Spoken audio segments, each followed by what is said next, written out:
Champions டிராபியில் பெரும் எதிர்பார்ப்பை ஏற்படுத்தியுள்ள இந்தியா பாகிஸ்தான் அணிகளுக்கிடையேயான போட்டி துபாயில் இன்று நடைபெறுகிறது. சாம்பியன்ஸ் டிராபி கிரிக்கெட் தொடர் பாகிஸ்தான் மற்றும் துபாயில் நடைபெற்று வருகிறது. இதில் குரூப் ஏ பிரிவில் இடம்பெற்றுள்ள இந்திய அணி தனது போட்டியில் வங்கதேசத்தை வீழ்த்தியது. பாகிஸ்தான் அணி தனது முதல் போட்டியில் நியூசிலாந்து அணியிடம் தோல்வியடைந்தது. இந்நிலையில் இந்தியா பாகிஸ்தான் அணிகளுக்கிடையேயான லீக் போட்டி துபாயில் இன்று நடைபெறுகிறது.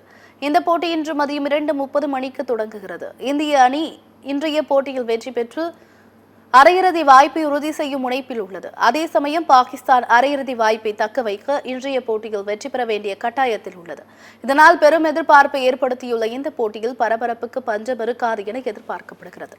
கிரிக்கெட் ரசிகர்கள் மத்தியில் ஆவலை அதிகரித்துள்ள இந்த போட்டியை காண நாடு முழுவதும் பல்வேறு பகுதிகளில் பொது இடங்களில் திரைகள் அமைக்கப்பட்டுள்ளன.